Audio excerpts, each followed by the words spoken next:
Bismillahirrahmanirrahim. Assalamualaikum warahmatullahi wabarakatuh dan salam sejahtera. Ini adalah video berkenaan subjek EDUP 2112 Teknologi dan Media Pengajaran. Sebelum itu saya perkenalkan diri. Nama diberi Muhammad Faiz bin Muhammad Suhaimi dari kelas PJK 1. Video kita pada hari ini ialah berkenaan model ASIO.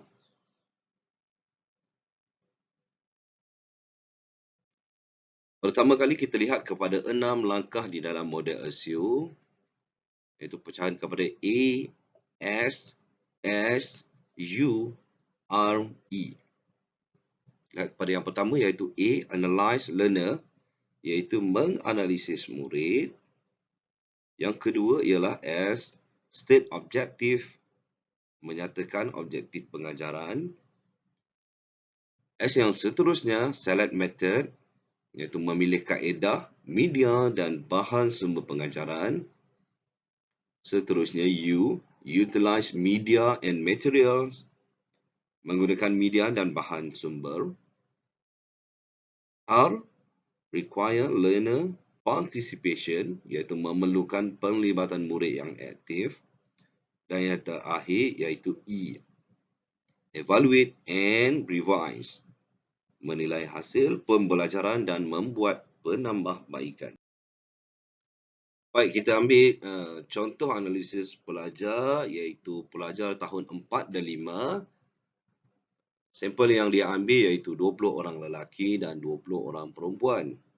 So, pengalaman sedia ada, hampir separuh dari pelajar pernah mengalami penyakit berjangkit seperti penyakit tangan, kaki dan mulut, iaitu HFMD, serta penyakit konjungtivitis, manakala sebahagian lagi pernah berjumpa dengan pesakit yang mengalami penyakit berjangkit.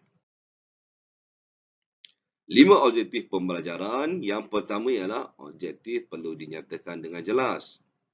Yang kedua, guru dapat memfokuskan perkara yang sepatutnya dikuasai oleh pelajar.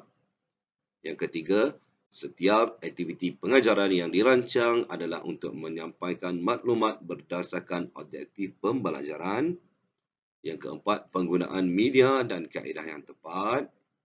Dan yang kelima, berfokuskan kepada kemahiran baru untuk dipelajari pelajar. Kita pergi kepada contoh objektif, iaitu ada dua, kognitif dan juga afektif.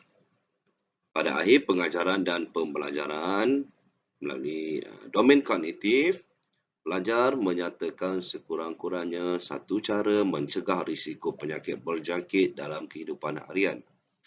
Dan domain afektif, mendengar dan memberi perhatian kepada arahan guru. Seterusnya, memilih kaedah dan bahan pengajaran. Kaedah dan bahan pengajaran mestilah merangkumi. Yang pertama, perancangan yang teratur. Yang kedua, menjamin keberkesanan PDPC. Dan yang ketiga, meningkatkan kebolehan dan objektif yang ingin dicapai.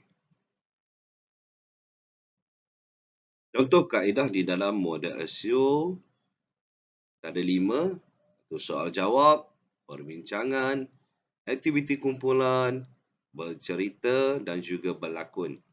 Kita lihat daripada segi soal jawab ini boleh dilakukan di antara guru dan juga murid dan juga murid sesama murid.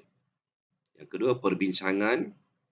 Salah satu daripada aktiviti perbincangan yang boleh dilakukan ialah guru bahagikan pelajar kepada dua kumpulan, iaitu kumpulan pencadang dan juga kumpulan pembangkang untuk melakukan satu debat mengenai tajuk yang dipilih.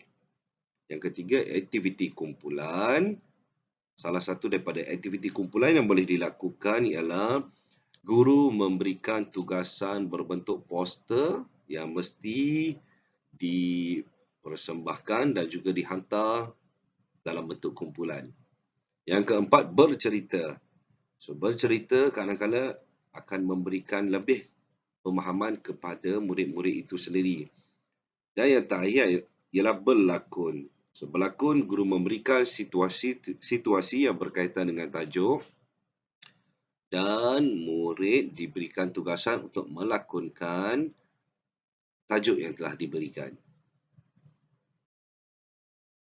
Seterusnya, penggunaan media iaitu membolehkan mesej atau maklumat disampaikan secara bermakna. Antara contohnya, kita ada slide pembentangan, tayangan video, komputer riba ataupun laptop dan juga teknologi multimedia.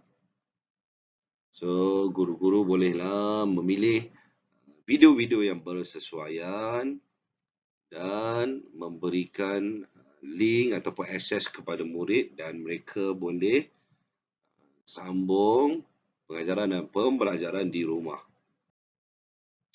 Yang seterusnya, penggunaan bahan, isi kandungan pelajaran yang menjadi fokus pembelajaran. Antara contohnya, buku teks, nota dan juga latihan. Yang terakhir kita boleh lihat iaitu contoh aktiviti pelbagai kaedah. Sasaran murid ialah daripada tahun 4 dan 5 dan tajuk yang diberikan ialah penyakit. Kita boleh memilih kaedah pertama iaitu soal jawab, kaedah kedua tayangan video, kaedah ketiga perbincangan kumpulan, kaedah keempat main peranan dan kaedah 5 latihan. Jadi setakat itu sahaja model ASIO yang saya dapat kongsikan.